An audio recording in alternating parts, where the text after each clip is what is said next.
L'Union africaine, l'Algérie complote pour mettre des bâtons dans les roues d'Israël.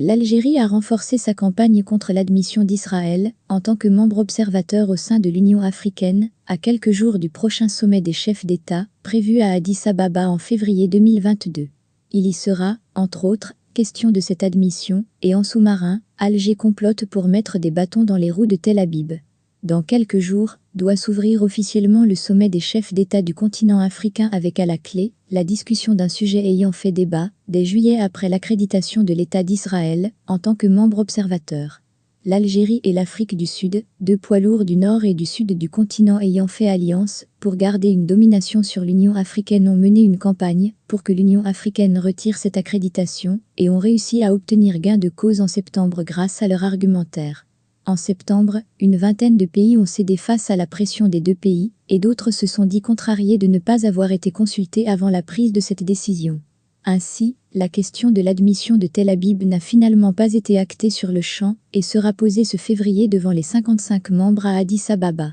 Et si pour Israël, l'affaire est gagnée, puisque le pays entretient des relations diplomatiques avec 46 membres sur les 55 adhérents de l'organisation et peut compter également sur son historique avec l'organisation, puisque le pays avait le statut d'observateur au sein de l'Organisation de l'Unité africaine. Jusqu'en 2002, l'Algérie, elle, n'a pas abandonné sa campagne visant à interdire l'entrée du pays au sein de l'organisation panafricaine. Selon plusieurs sources diplomatiques, en coulisses, Alger tente par tous les moyens de faire rallier certains États à sa cause, et cela, en dépit des fortes abstentions des pays arabes, des pays du Golfe plus précisément ayant normalisé leurs relations avec Israël, à répondre favorablement à l'invitation d'Alger pour le prochain sommet arabe, entre autres pour son hostilité manifeste contre Israël, que le régime algérien veut inscrire à l'agenda de la rencontre. Le plus grand pays nord-africain a montré une hostilité des plus acharnées contre Israël lorsque le Maroc a rétabli ses relations diplomatiques avec l'État hébreu. Le Mossad à nos frontières avait titré le quotidien algérien l'expression « proche du pouvoir » au lendemain de la signature en novembre du mémorandum d'entente en matière de défense entre Rabat et Tel Aviv.